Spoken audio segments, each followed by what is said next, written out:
Hi friends, welcome back to Ramya Ritu cooking channel. ನಾನಿವತ್ತು ಕರ್ಬೂಜ ಹಣ್ಣಲ್ಲಿ ಪಾನಕನ ಮಾಡ್ತಾಯಿದ್ದೀನಿ.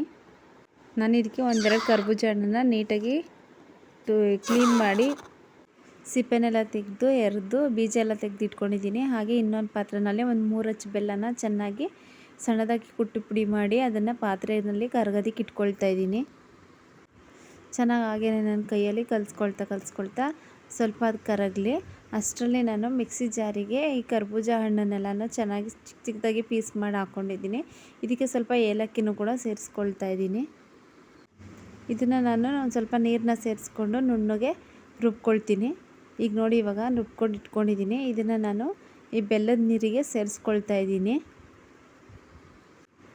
ಬೆಲ್ಲದ ನೀರಿಗೆ ಸೇರಿಸಿದ್ದಾದ್ಮೇಲೆ ಒಂದು ಸಲ ಚೆನ್ನಾಗಿ ಮಿಕ್ಸ್ ಮಾಡ್ಕೊಳ್ತಾ ಇದ್ದೀನಿ. ಪಾನಕ ಇದು ಮತ್ತು ಹಣ್ಣಿನ ರಸ ಎರಡನ್ನೂ ಚೆನ್ನಾಗಿ ಮಿಕ್ಸ್ ಆಗೋ ರೀತಿಯಲ್ಲಿ ಮಿಕ್ಸ್ ಮಾಡ್ಕೊಳ್ತಾ ಇದ್ದೀನಿ. ಹಾಗೆ ಇನ್ನೊಂದು ಬೌಲಲ್ಲಿ ಸಣ್ಣದಾಗಿ ಇದನ್ನು ಕಟ್ ಮಾಡಿ ಇಟ್ಕೊಂಡಿದ್ದೆ ಹಣ್ಣನ್ನು, ಅದನ್ನು ಕೂಡ ಸೇರಿಸ್ಕೊಳ್ತಾ ಇದ್ದೀನಿ. ಕೈಯಲ್ಲೇ ನಾನು ನೀಟಾಗಿ ಕಲಿಸ್ಕೊಳ್ತೀನಿ ಒಂದೊಂದು ಸಲ, ಎಲ್ಲ ಫುಲ್ಲಲ್ಲಿ ನೀಟಾಗಿ ಮಿಕ್ಸ್ ಆಗೋ ರೀತಿಯಲ್ಲಿ.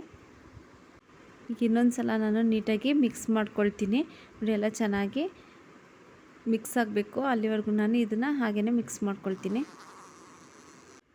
ಈಗ ಮಾಡೋದ್ರಿಂದ ಬೆಲ್ಲ ಎಲ್ಲ ಚೆನ್ನಾಗಿ ಕರಗುತ್ತೆ.